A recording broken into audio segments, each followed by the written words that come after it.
상상조차 할 수 없는 변화가 일어났습니다. 일본이 자동차 분야에서만큼은 세계 최고라 믿어왔던 도쿄대 신입 교수가 한국 앞에서 무릎을 꿇은 것입니다. 심지어 일본 젊은이들은 앞다투어 한국행 티켓을 예매하고 있다고 하는데요. 휠체어에 의지한 아버지를 모시고 17년 만에 다시 방문한 한국에서 충격적인 일들을 경험하게 되었고, 이내 일본 정부가 철저히 숨기려 했던 그 진실을 이 도쿄대 교수가 직접 밝혔다고 하는데, 과연 무슨 일이 있던 걸까요?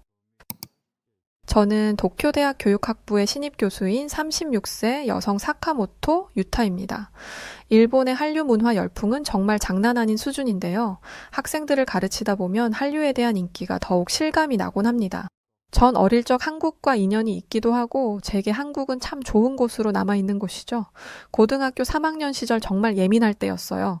이때는 뭐가 그리도 예민했는지 툭하면 부모님께 짜증을 부렸고 불투명한 미래에 대한 불안감에 잠도 오지 않았죠. 하루라도 공부를 하지 않으면 성적이 떨어져 제 미래가 망할까봐 두렵기도 했습니다.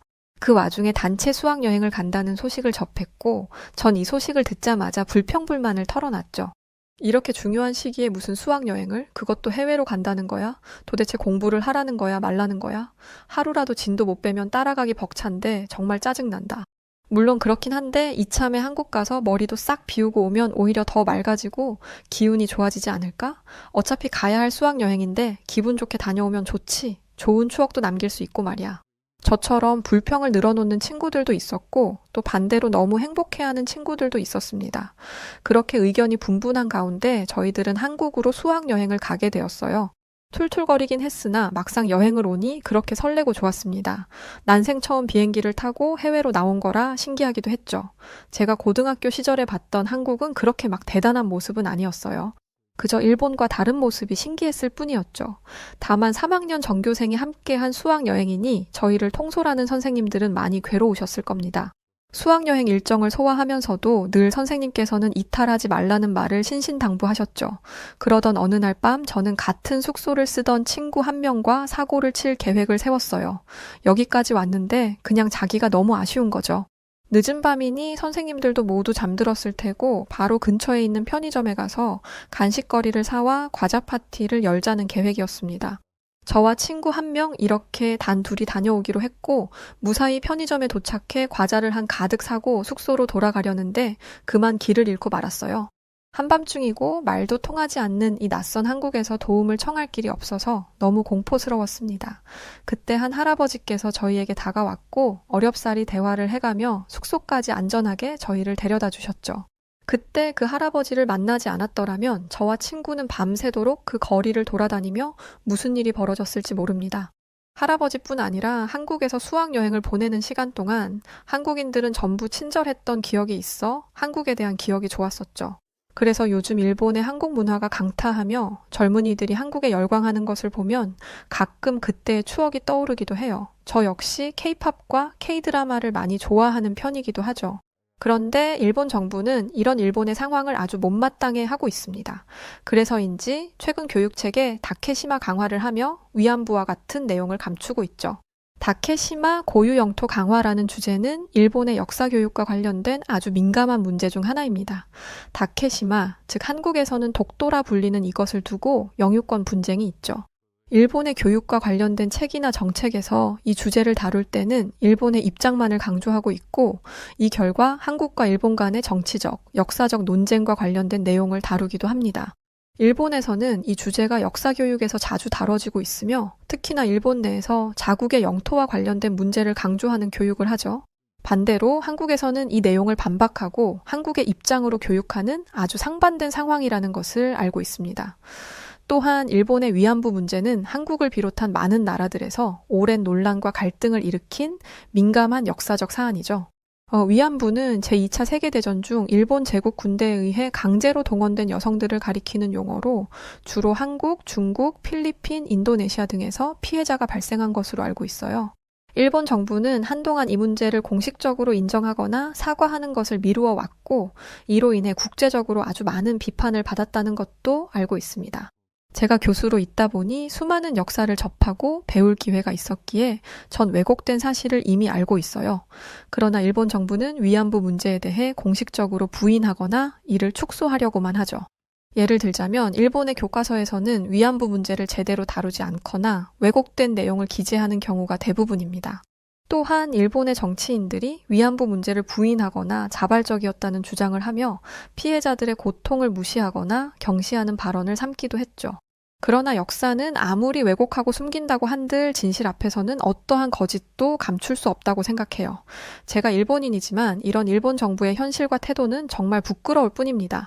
이런 모습을 보이는 것이 일본의 현실이면서 일본은 항상 세계 최고라는 타이틀을 놓치기 싫어하고 그 인식을 심기 위해 더욱 한국을 의도적으로 비하하기도 하죠.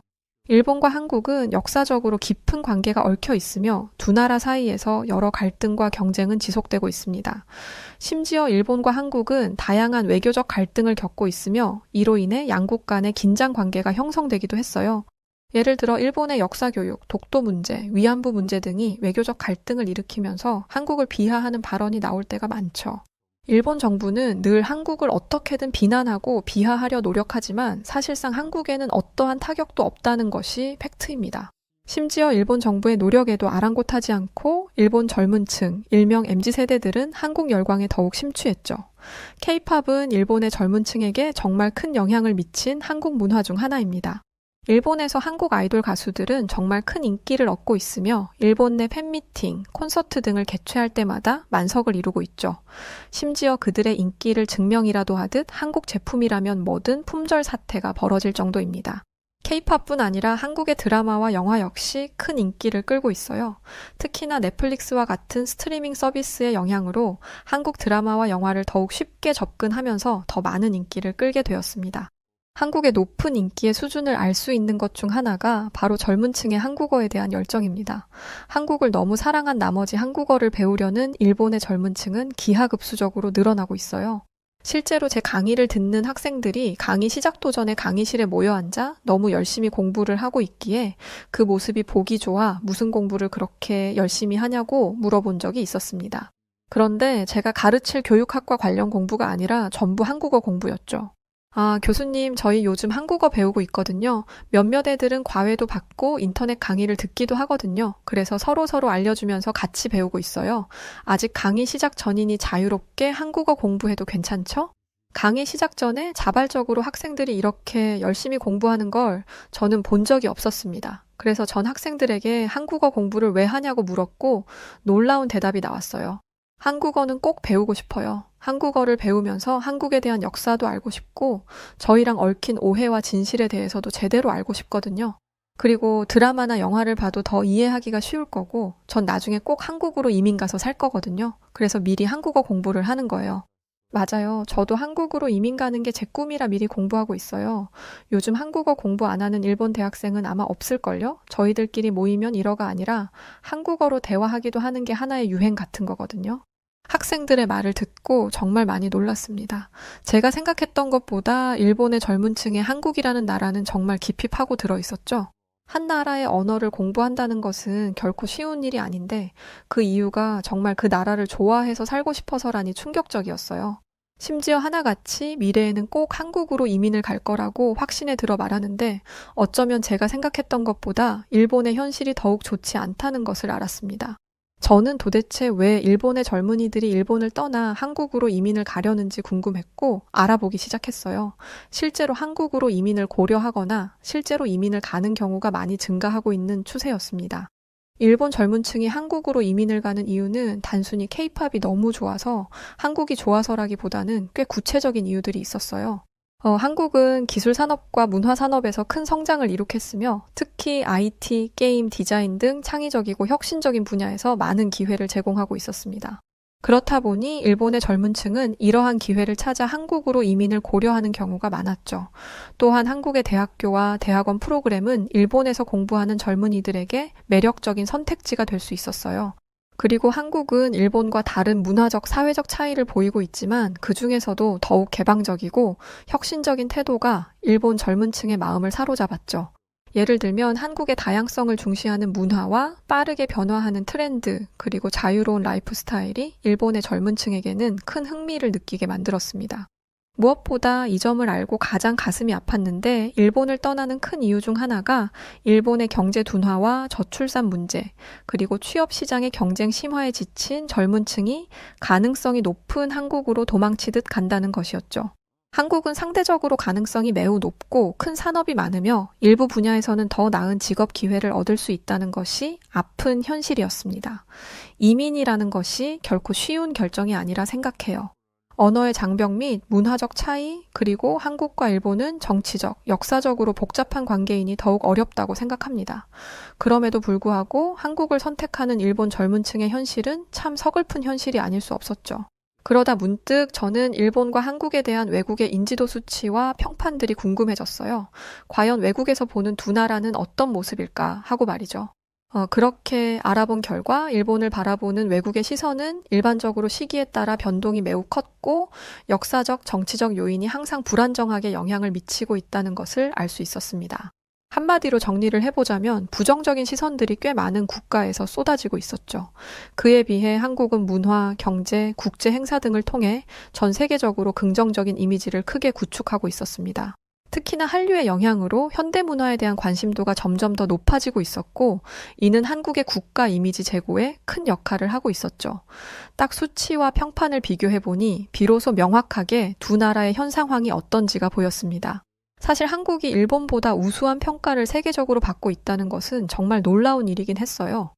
놀랍게도 한국은 20세기 중반까지만 해도 경제적으로 매우 어려운 상황이었지만 불과 수십 년 만에 놀라운 성장을 이뤄내며 많은 분야에서 일본을 따라잡고 앞서 나가고 있었습니다. 1960년대만 해도 한국의 1인당 GDP는 일본의 10분의 1 수준이었는데 2023년 국제통화기금 기준으로 한국의 1인당 GDP는 일본을 추월했구나. 심지어 삼성전자와 SK하이닉스는 글로벌 메모리 반도체 시장을 주도하면서 일본 기업들을 압도해버렸고 한국 조선업은 세계 시장 점유율 자체가 일본이랑 비교할 수가 없는 수준이네. 그냥 월등히 앞서고 있으니 이건 뭐 비교할 수가 없는 수준이네. 뭘 비교를 해보려고 해도 한국이 일본보다 모든 면에서 월등히 앞서고 있었어요. IT 및 전자제품, 배터리 산업, K-팝과 엔터테인먼트, 우주산업, 축구, 올림픽 및 월드컵 성적 등 세세한 것까지도 앞서고 있었습니다. 심지어 최근 미국 관세로 벌어진 사태는 심각할 정도로 보였어요. 일본 차는 그래도 세계적으로 우수했죠. 실제로 일본 자동차 산업은 오랜 기간 세계적인 명성을 자랑했습니다. 1980년에서 2000년대까지만 해도 도요타, 혼다, 닛산, 마쓰다, 스바루 등 일본 브랜드가 품질과 내구성을 앞세워 세계 자동차 시장을 석권했죠. 그러나 정말 엄청나게 빠른 속도로 한국 차들이 도약하기 시작했습니다. 한국의 현대차와 기아는 디자인, 성능, 품질에서 혁신을 거듭하며 글로벌 시장에서 자리매김을 하고 있던 도요타, 혼다와 경쟁을 하고 앞서가고 있는 상황이죠. 심지어 전기차 시대가 도래하며 현대차, 기아, 제네시스가 앞서가고 있습니다. 실제로 미국과 유럽에서 현대와 기아의 시장 점유율이 상승하는 반면 일본 브랜드는 정체되거나 하락세 중에 있었습니다. 정말 심각한 일이라고 저는 생각했어요. 최근 트럼프 대통령과 한국의 현대 정의선 회장이 만나며 현대가 미국에 총 210억 달러, 약 30조 원을 투자한다고 밝혔습니다. 심지어 미국은 한국에 대한 관세를 없앤다고 했죠.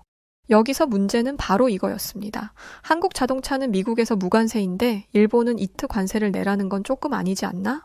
제가 아무리 한국을 좋아한다고 한들 이건 너무 억지스럽고 형평성에 어긋나는 결정이라고 생각이 들기도 했어요. 실제로 이 발언으로 인해 일본 자동차 기업들은 큰 위기감을 느꼈고 미국 정계에 로비를 시작하기도 했죠. 이 업계에 있는 지인은 이 일로 정말 골치 아파했습니다. 이번에 미국 의원들을 만나서 일본 자동차 업계가 받을 피해를 엄청 강조했거든. 근데 글쎄 미국에서 뭐라는 줄 알아? 한국은 미국과 FTA를 체결했는데 일본은 그런 협정이 없다면서 엄청 단호한 태도를 보이더라니까.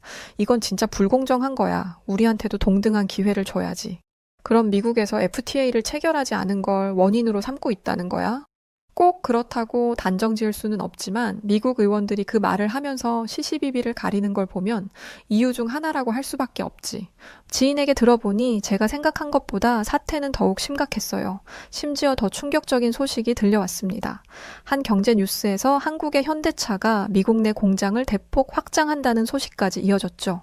이대로 가면 현대차는 미국 시장에서 엄청나게 큰 점유율을 독점하겠는데 일본 브랜드 타격은 물론이고 안 그래도 하락세인데 자리 자체를 잡기가 어렵겠네. 한국에서 저렇게까지 해버리면 결국 일본 자동차 업계는 직접적인 타격을 맞을 수밖에 없었습니다. 자세히 알아보니 상황은 정말 심각했어요. 일본 브랜드는 미국에 FTA 없이 수출을 하기에 관세 2.5%를 부담해야 하는 상황으로 결국 가격 경쟁력에서 불리해졌죠. 이렇게 되면 일본 차보다 한국 차의 판매량이 더욱 증가할 가능성이 높아져 보였어요. 실제로 미국 시장에서 도요타, 혼다의 점유율이 정체되는 반면에 현대와 기아차는 빠르게 성장하고 있었죠. 또한 미국 IRA 정책에 따라 미국 내에서 생산된 전기차만 보조금 지급 대상이라는 정보를 얻게 되었습니다. 그런데 한국의 현대차는 미국 조지아에 전기차 공장을 세우며 대응 중에 있으나 일본 자동차 기업들은 아직 미국 내 전기차 생산이 본격화되지 않은 막막한 상황이었어요. 제가 관련 지식이 많지는 않으나 이 사태를 현명하게 해결하기 위해서는 분명 일본 정부에서 무작정 관세를 없애달라고 투정을 부릴 게 아닌 듯 보였습니다. 어느 정도 정보를 파악하고 다시금 지인을 만나 대화를 나눠봤어요.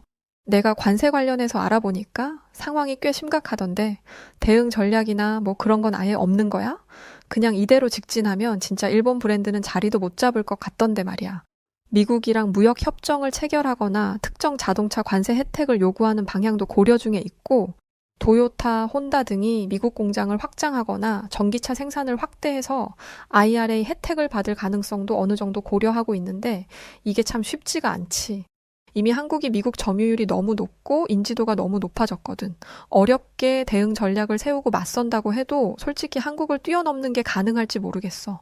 지인은 관세 관련해 정말 머리가 아프다며 괴로워했어요. 제가 해줄 수 있는 것은 위로와 그저 말을 들어주는 것밖에 없었습니다. 저는 현재 일본 젊은 층들이 한국으로 떠나는 것과 미국이 한국의 손을 잡아주는 것을 보며 정말 많은 생각이 들었어요. 이게 어쩌면 결국 일본 정부의 무능함과 회피로 인해 생긴 문제가 아닐까 싶은데 언제까지 이렇게 답답한 정책만 내세울지 모르겠네. 젊은이들이 없는 나라의 미래는 그야말로 망하는 지름길인데 말이야. 귀한 인재들을 한국에 다 뺏기고 있는데 아직도 두 손 놓고 왜곡된 역사만 운운하고 있다니 이제 알 사람은 다 아는데 말이야. 참 답답한 일본의 현실이지만 제가 사는 나라인데 어쩌겠나 싶었습니다. 저라는 사람 하나가 이 나라를 바꿀 수도 없는 노릇이니 말이죠. 가끔씩 강의를 하다 보면 제게 학생들이 왜곡된 일본과 한국 역사에 대한 진실을 물을 때가 있기도 합니다. 저는 그럴 때마다 솔직한 진실의 역사를 알려주곤 하죠. 그리고 더 자세히 알아볼 수 있는 영상을 추천해줘요. 이제는 일본 정부가 꽁꽁 숨기고 회피하려는 왜곡된 역사가 얼마나 큰 잘못이고 부끄러운 건지 깨닫고 깔끔하게 인정하는 모습을 보였으면 좋겠습니다. 제 개인적인 바람이지만 학생들을 가르치는 교수 입장에서 부끄러운 순간들이 너무도 많거든요. 특히나 저는 신입교수라 아직은 버벅이는 것도 많고 학생들에게 매 순간 더 열정적으로 많은 것을 알려주려 노력을 하다 보니 일본의 치부를 알릴 때가 많기도 했습니다. 그렇게 학생들을 가르치고 또 한국에 대한 추억을 회상하며 일본의 현실에 좌절하다 보니 시간이 금방 흘렀어요. 벌써 방학이 찾아왔죠. 신입교수라 바쁘다는 핑계로 부모님을 뵈러 한 번도 못 갔는데 오랜만에 부모님 집에 가보니 건강이 악화된 아버지의 모습이 보였어요. 아버지, 왜 이렇게 살이 빠지셨어요? 몸이 많이 안 좋으신 거예요? 왜 저한테 말씀을 안 하셨어요? 엄마라도 말을 좀 해주지. 아버지는 오랜 지병을 앓고 계셔서 늘 몸이 편찮으셨습니다. 당장 생명에 지장이 가는 정도는 아니지만 오랜만에 본 아버지께서 너무 야위신 모습이셨고 그게 마음이 너무도 아팠어요. 그래서 전 문득 그런 생각이 들었습니다. 이렇게 미루고 미루다 영영 부모님 모시고 여행 한 번을 못 갈지도 몰라. 그토록 꿈이라고 하셨던 해외여행을 이번 방학에 다녀와야겠어. 아버지의 건강이 더 악화되기 전에 소원이라고 하셨던 해외여행을 모시고 가기로 했습니다. 한 학기 내내 머릿속에 한국이 있기도 했고 마침 부모님께서도 한국이 궁금하다고 하시기도 해서 저희 가족은 처음으로 같이 한국으로 해외여행을 가게 되었어요. 저희 부모님께서는 난생 처음 해외를 나가보시는 거라 비행기를 타는 것부터 모든 걸 다 신기해 하셨습니다. 마치 고등학교 3학년 시절 제가 처음으로 한국을 갔던 그때의 모습처럼 너무 어린 소년소녀 같았죠. 저 역시 거의 17, 18년 만에 한국에 가는 거라 어떤 모습일지 궁금하기도 했어요. 그렇게 부모님과 인천공항에 도착을 했는데 공항에 도착하자마자 제가 왔던 그 시절과는 완전히 다른 한국의 공항 모습에도 놀랐습니다. 정말 크고 깨끗한 인천공항을 이리저리 보며 저희 가족은 감탄을 했어요. 와, 한국은 공항부터가 다르구나. 정말 크고 멋지네. 아니, 입국 심사도 엄청 빠르고 직원들도 엄청 친절했어. 제 아버지께서 몸이 불편하신 걸 알고 직원분들은 케어 서비스를 해주셨고 덕분에 안전하고 빠르게 입국 심사를 받을 수 있었습니다. 심지어 일본어 소통도 가능해서 언어의 장벽 없이 원활하게 대화할 수 있었죠. 제가 알아본 바에 의하면 인천공항은 세계 최고 수준의 공항으로 평가받고 있더라고요. 최신식 터미널에 자율주행 전동 카트, 얼굴 인식 출입 시스템 등 최첨단 기술들이 있는 수준 높은 시설을 보유하고 있었습니다. 심지어 빠르고 효율적인 서비스를 제공하고 있어서 확실히 다른 나라보다 대기 시간이 짧아서 좋았어요. 면세점 규모도 세계 최대 수준이라 쇼핑하기도 좋고 공항 내 편의시설이 정말 다양했습니다. 레스토랑, 휴식 공간, 영화관, 스파, 무료 샤워실, 무료 인터넷, 캡슐 호텔 등이 있었죠. 무엇보다 한국의 인천공항이 정말 대단하다 느낀 것 중 하나가 바로 항공기 정시 운항률이 우수하다는 것이었습니다. 기상 문제나 시스템 문제로 인한 지연이 우수할 정도로 적었고 운항 스케줄을 잘 지키는 나라였죠. 공항만 와도 벌써 만족스럽네. 한국이 이렇게 좋은 곳이구나. 보통 공항을 보면 그 나라가 어떤 곳인지 알 수 있거든. 가족들이랑 와서 좋은 건 둘째치고 소문으로만 들었는데 대단하긴 하네. 부모님은 공항에서 나가질 못하실 정도로 인천공항에 반하셨어요. 제가 한국에 정말 반했던 이유는 사실 따로 있었습니다. 저희 아버지께서 오래 걸으시면 힘들어 하셔서 휠체어를 타고 여행을 하셨는데 한국은 곳곳에 휠체어를 이용하는 장애인들을 위한 전용기 같은 것이 설치가 잘 되어 있었습니다. 지하철을 탈 때도 버스를 탈 때도 또 택시를 탈 때도 다 도움을 받을 수 있었죠. 심지어 대중교통을 이용할 때는 일본어로 방송도 나오고 화면도 나와서 저희가 내리는 역을 쉽게 찾을 수 있었습니다. 다소 복잡한 일본의 지하철에 비하면 직관적인 시스템이라 편하게 이용하기도 했고 환승 덕에 비용 절감을 하며 경비를 아낄 수 있어서 좋았어요. 한국에 와서 좋았던 점이 너무 많아서 다 정리할 수 있을까 싶을 지경입니다. 일본에서는 비싸거나 먹기가 어려운 한국 요리를 본고장에서 정말 마음껏 풍족하게 먹을 수 있어서 좋기도 했죠. 삼겹살, 불고기, 닭갈비, 찌개, 길거리 음식 등 일본보다 양도 많고 맛도 있는데 가격이 훨씬 더 합리적이었어요. 특히 일본 유튜버들 사이에서 엄청나게 화제이던 한국의 길거리 음식인 붕어빵과 호떡을 저희 가족도 먹어봤습니다. 찬바람 불 때 먹으니 더 맛있는 것 같죠? 한국에서는 이 길거리 음식들이 엄청 인기래요, 겨울마다. 우리 일본인들도 이거 먹고 싶어서 한국에 올 정도라고 하더라고요. 부모님은 한국에서 보내는 시간 내내 정말 행복해 하셨어요. 이렇게 저희 가족이 힘든 여건 속에서도 여행을 할 수 있던 것은 솔직히 한국인들의 배려 덕이었습니다. 식당을 들어가도 휠체어를 끌고 들어가면 사실 일본에서는 반겨주는 분위기가 아닙니다. 그래서 저희 가족은 외식을 자주 안 했었죠. 그러나 한국은 달랐어요. 입구에서 저희를 보자마자 오고 나가기 쉬운 자리로 안내를 해주고 바로 의자를 치워 휠체어가 들어갈 수 있도록 자리 배치를 해주셨죠. 이런 한국인들의 친절함 덕에 저희 가족은 안전하게 여행을 할 수 있었다고 생각해요. 또 일본에 비하면 한국의 속도는 훨씬 빨랐습니다. 카페를 가도 식당을 가도 빨리빨리 문화가 있는 한국은 주문 즉시 메뉴가 나올 정도였죠.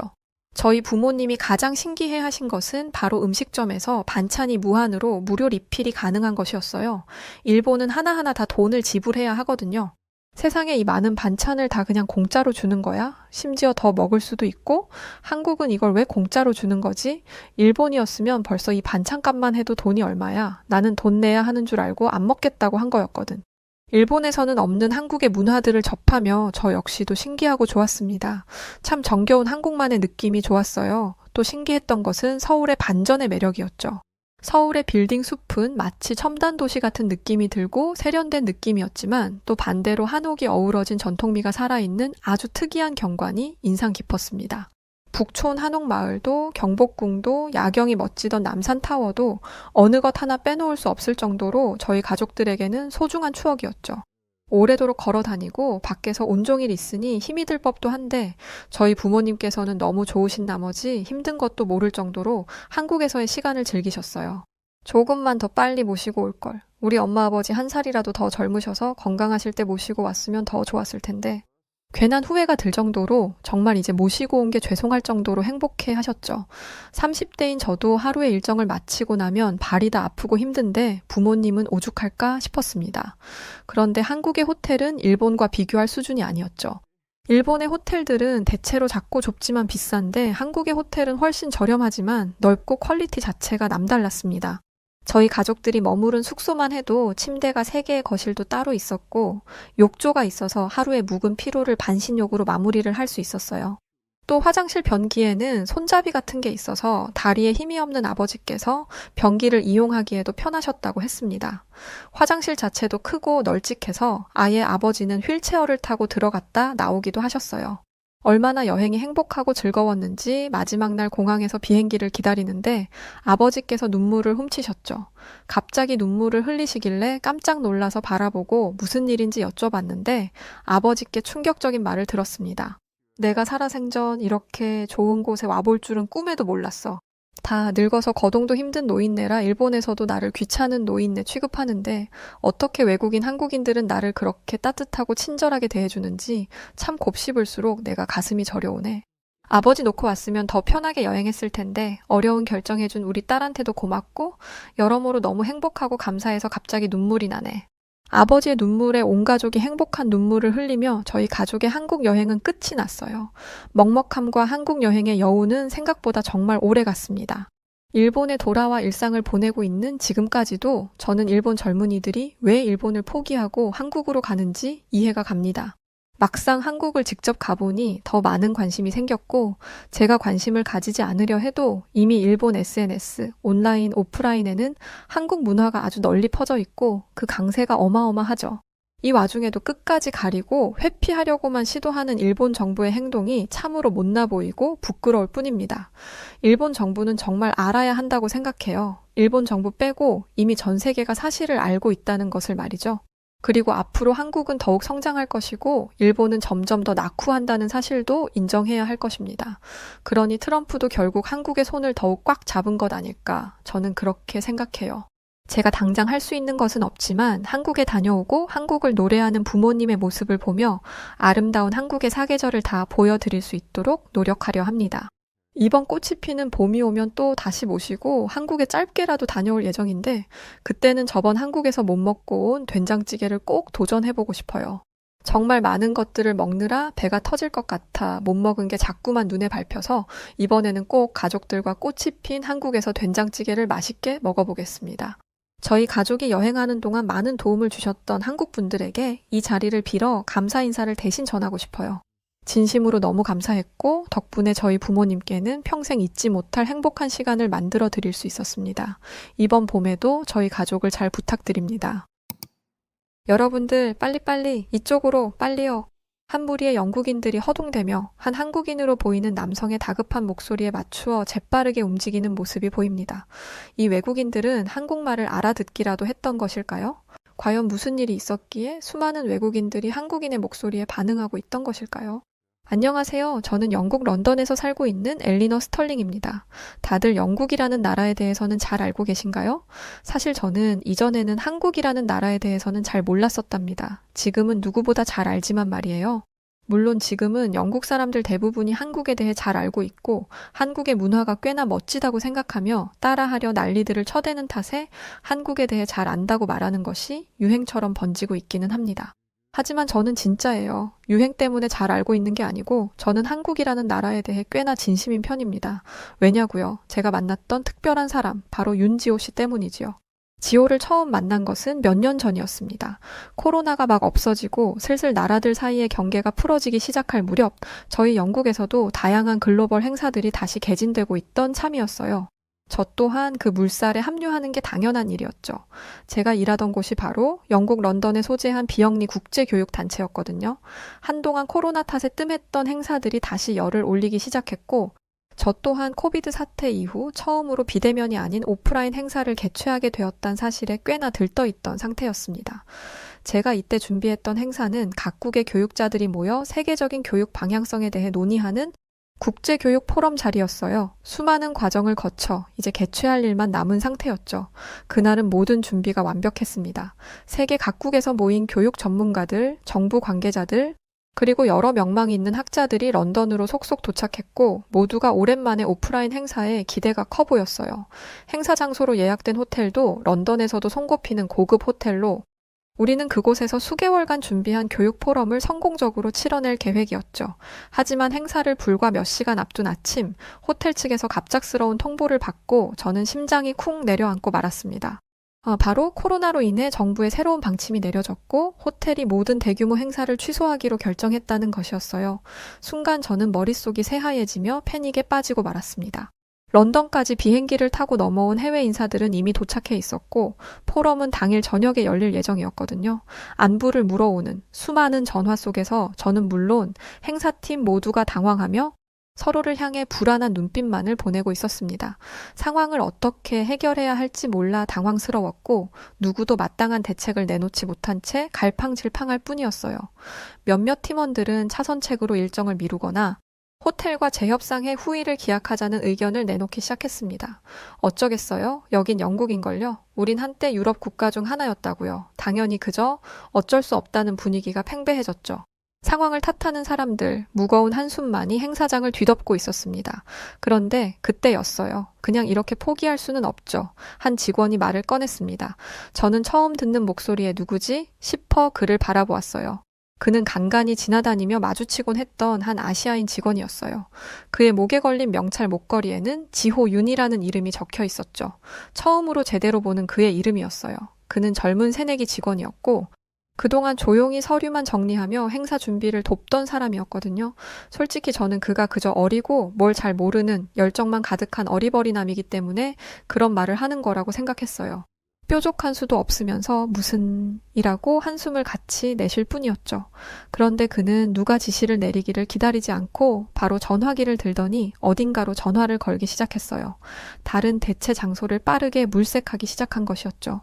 당연히 당일 행사였던 데다가 워낙에 많은 인원이 들어가야 했기 때문에 장소를 찾는 일은 쉽지 않아 보였습니다. 하지만 그는 전혀 당황한 기색 없이 스마트폰을 꺼내들더니 호텔과 컨벤션 센터를 검색하고는 갑자기 팀원들을 모아 회의를 요청했습니다. 캐롤리나, 여기로 전화해주세요. 조는 여기로, 마비는 여기로.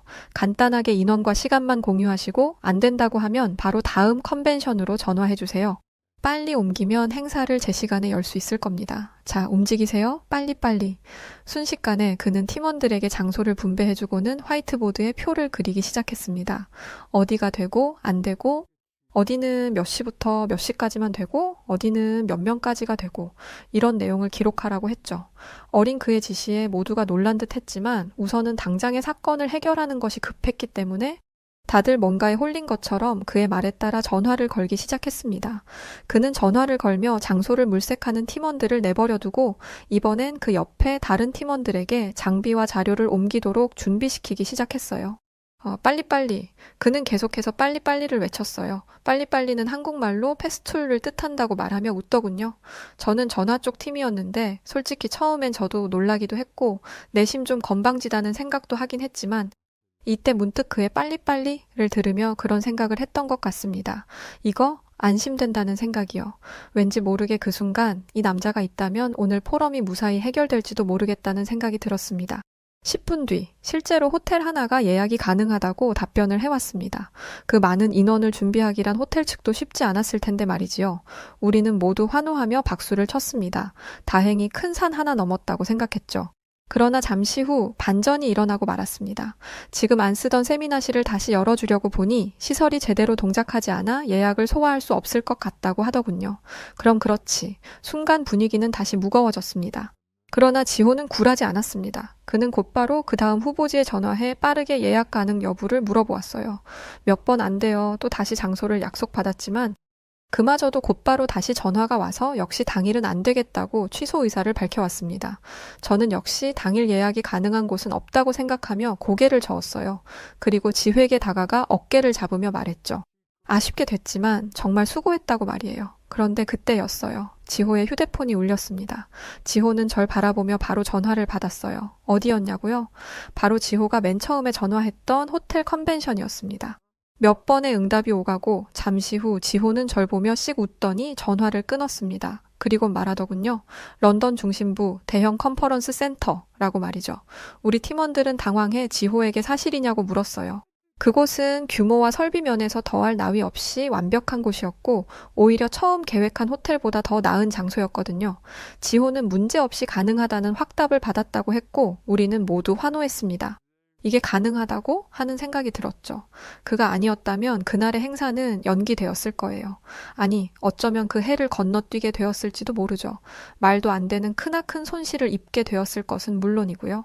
저는 그때 알았어야 했습니다. 이 빨리빨리 윤지호라는 한국인의 진가를 말이죠. 이후 모든 행사가 잘 해결되고 나서 우리 팀원들은 프로젝트 성공을 자축하기 위한 파티를 열기로 했습니다. 각자가 가장 자신 있는 음식을 준비해와서 가볍게 즐기는 포트럭 파티를 열참이었죠.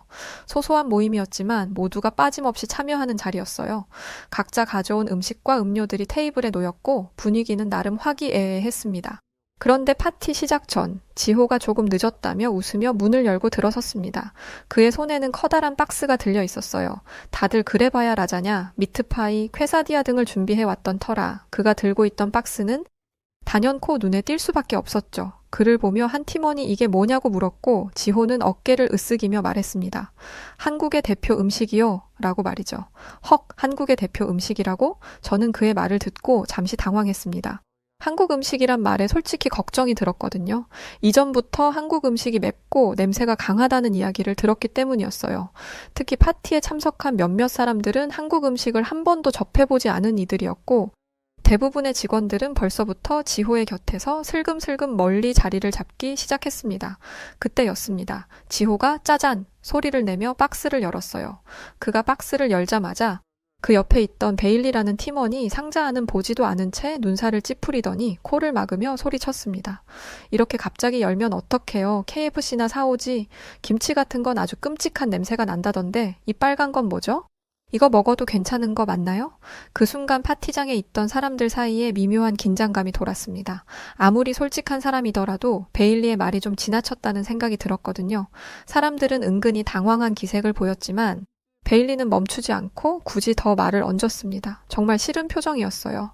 전 솔직히 그런 냄새 나는 음식은 질색이거든요. 제발 그런 거라면 제 앞에서 좀 치워주세요. 그런데 그때 저는 지호의 의미심장한 표정을 보고야 말았습니다. 기분이 나쁠 법도 한데 지호는 장난스럽게 씩 웃음을 지어 보이더군요. 그리곤 테이블 위에 상자를 내려놓으며 말했습니다. KFC요? 이건 한국의 양념치킨입니다. 양념치킨? 뭐라 발음해야 할지도 모르겠는 그 말에 사람들이 웅성대며 서로 눈치를 보기 시작했습니다. 괜히 먼저 먹었다가 맛이 이상하면 어떡하지 하는 눈치였죠. 솔직히 저도 조금 긴장하고 있었어요. 아, 이러다가 분위기 완전 망하는 거 아냐? 하는 걱정이 들었죠. 지호, 왜 하필 한식이야? 라고 말하고 싶었어요. 그러나 그 순간 반전이 일어났습니다. 누군가가 조심스럽게 치킨을 한 조각 집어들고 입에 넣더니 눈이 동그랗게 커지면서 외칭합니다. 잠깐, 이거 완전 미쳤는데? 사람들은 그를 보며 되물었죠. 뭐가 미쳤다는 거냐고 말이에요. 그는 순식간에 닭다리 하나를 음미하며 콧노래를 흥얼거리기 시작했어요. 와, 진심. 다들 안 먹을 거면 먹지 마. 이거 내가 싸가야 될 것 같아. 그는 입술에 가득 양념을 묻힌 채 소리쳤어요. 그 한마디가 신호탄이었습니다. 순식간에 사람들의 손이 치킨으로 몰리기 시작했고 각자 한 입씩 먹어본 사람들은 모두 환호성을 내지르기 시작했어요. 지호가 준비한 양념치킨은 그야말로 환상적이었거든요.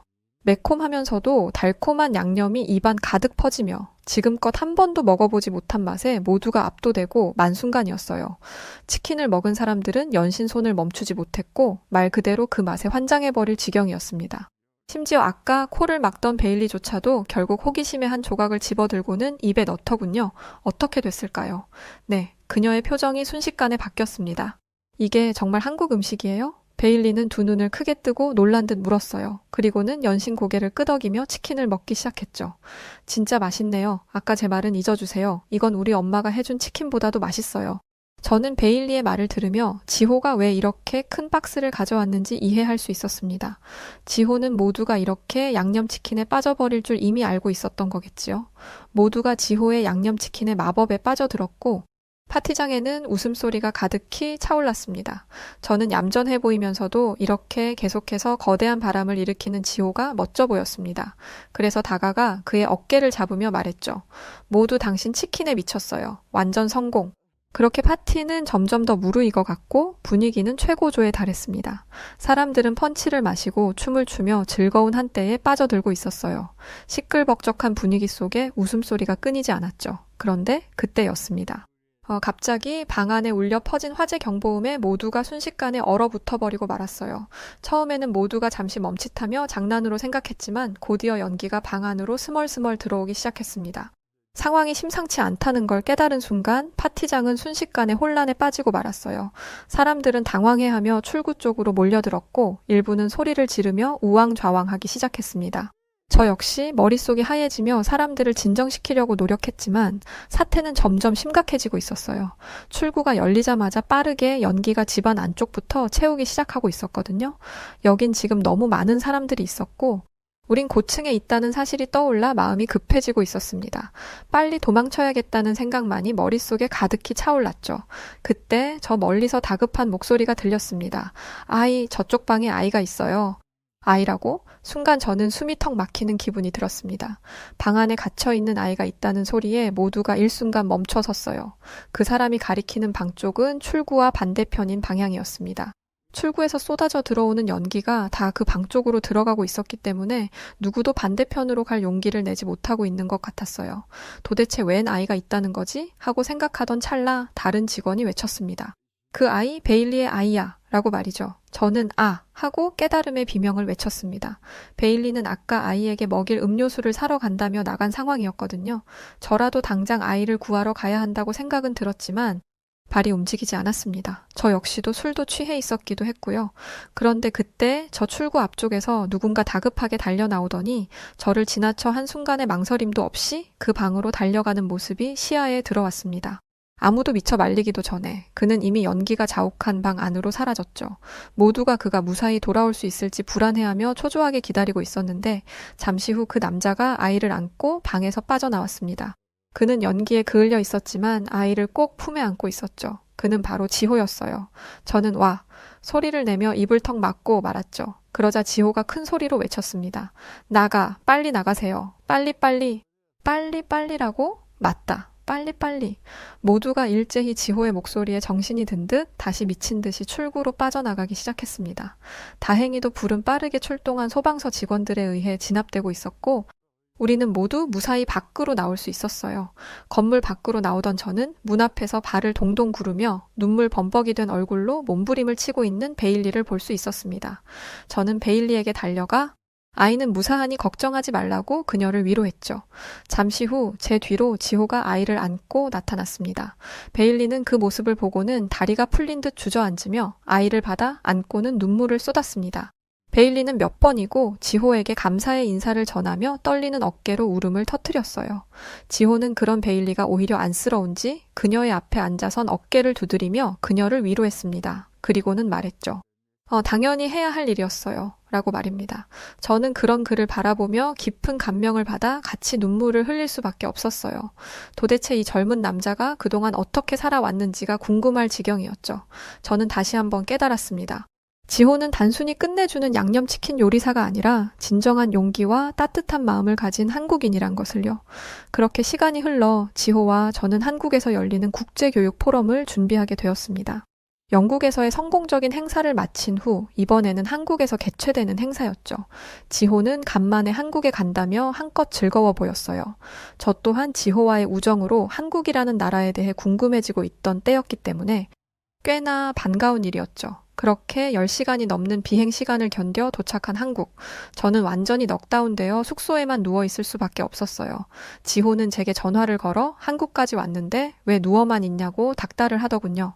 자기와 함께 끝내주는 곳에 가자고 저를 꼬시기 시작했어요.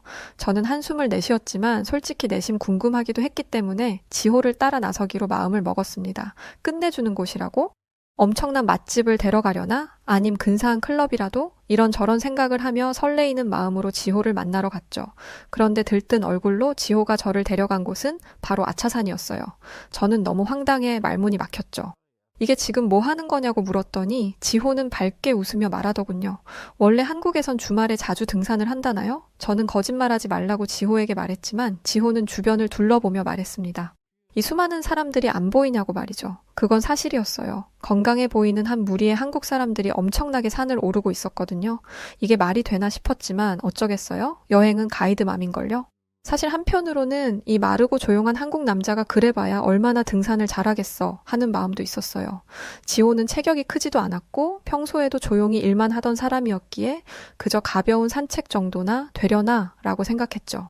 그러나 등산을 시작하고 1시간 뒤쯤 저는 제 생각이 얼마나 틀렸는지 뼈저리게 깨닫게 되었습니다. 지호가 산에 오르기 시작하자마자 날다람쥐처럼 빠르고 가벼운 걸음으로 산을 오르기 시작하는 거예요. 처음에는 그를 따라가려고 노력했지만 몇 분도 지나지 않아 숨이 턱까지 차오르며 저는 헉헉거리고 어지러움을 느끼기 시작했습니다. 약해 보이던 지호가 이렇게 날렵하고 빠르게 산을 오르는 모습은 가히 충격에 가까웠죠. 이 사람 뭐야? 라는 생각이 들었습니다. 지호, 잠깐만, 너무 빨라. 저는 결국 멈춰서 헐떡이며 소리쳤습니다. 하지만 지호는 이미 저 멀리 앞서가고 있었어요. 그 순간 갑자기 자존심이 상한 저는 그를 따라가고 싶지 않아졌습니다. 지호는 제게 괜찮냐고 물으며 되돌아 내려왔지만 저는 지호를 보고 엄지를 척 내밀며 자신 있게 대답했어요. 먼저 가라. 알아서 천천히 가겠다. 라고 말이죠. 그리고는 혼자 뒤처져 느리게 산을 오르기 시작했어요. 지호는 제게 길을 잃을 거라고 했지만 저는 표지판이 있으니 전혀 문제될 게 없다고 대답했어요. 사람도 많았고요. 지호는 걱정하는 듯 보였지만 저는 고집을 부리며 그에게 먼저 가라고 등을 떠밀었습니다. 빨리빨리 가. 저는 원래 후반부에 잘 뛰는 선수라고 하면서 말이죠. 하지만 결국 그건 사실 큰 실수였습니다. 얼마 후 저는 그만 길을 잃고 말았어요. 지호의 말대로였죠. 지호는 이미 보이지 않았고 산은 예상보다 훨씬 복잡했습니다. 표지판은 여기저기를 헷갈리게 가리키고 있었어요. 옳은 길이 맞는지 아닌지 혼란스러워하던 차에 길을 잃으셨어요? 한 한국인 여자분이 따뜻하게 묻더군요. 서툰 영어였지만 다정했어요. 저는 당황하며 상황을 설명했죠. 온몸에 바디 랭귀지를 더해가면서 말입니다. 그러자 그들은 웃으며 저를 안심시키고 자신들과 함께 가자고 제안했습니다. 걱정 말아요. 우린 매주 오르는 산이라 길을 잘 알아요. 그렇게 말해주는 그들의 말에 저는 또 한 번 뭔가 익숙한 기분을 느낄 수 있었어요. 아, 이건 그때의 그 기분이었습니다. 지호가 포럼 장소를 섭외하던 그때 느꼈던 그 기분 말이에요. 안도감. 그들은 자신들을 아줌마, 아저씨라고 부르라고 말하며 호탕하게 웃었어요. 저는 곧잘 그들이 말하는 대로 그들을 따라 부르며 열심히 함께 산을 올라갔습니다. 나중에 알았지만 아줌마 아저씨는 나이든 여성과 남성을 부르는 귀여운 애칭이더군요. 저는 그것도 모르고 아줌마, 아저씨라고 신나게 외치며 그들을 따라 올라갔답니다. 아줌마 아저씨들은 친절하고 정감 넘치게 저를 챙겨주며 제 손을 잡고 산 위로 끌어주었어요. 그들의 따뜻한 마음에 제 긴장감도 조금씩 풀리는 것 같았어요. 이윽고산 정상에 도착한 저는 그제서야 애타는 얼굴로 주변을 살피고 있던 지호를 만날 수 있었습니다. 지호는 저를 보고는 한 걸음에 달려와선 말하더군요. 정말 미안해 라고 말이죠. 지호는 제 걱정을 많이 했다며 혹시 찾으러 내려갔다가 오히려 엇갈려 길을 잃을까봐 내려오지 못했다고 말했어요. 그리곤 제게 왜 전화를 안 받았느냐고 묻더군요. 저는 놀라서 얼른 휴대폰을 꺼내보았어요. 부재 중 전화가 수없이 찍혀 있더군요. 사실 저는 이런 산에서도 휴대폰이 터질 줄 몰랐어요. 한국이 인터넷 강국이라더니 이런 산 속에서도 전화를 받을 수 있는 거였군요. 그제서야 깨달은 저는 지호를 보며 허탈한 웃음을 터뜨리고 말았답니다. 저희 영국에 있는 산에 오른다면 휴대폰이 한국처럼 터지는 것이 정말 희박한 일이었거든요. 지호는 저를 도와주신 아줌마 아저씨들께 감사함을 전하며 음료수를 꺼내드렸어요. 그러자 아줌마 아저씨는 오히려 가방 속에서 무한정으로 쏟아져 나오는 도시락을 꺼내 드시더군요. 그리곤 같이 먹자며 저희를 이끄셨어요.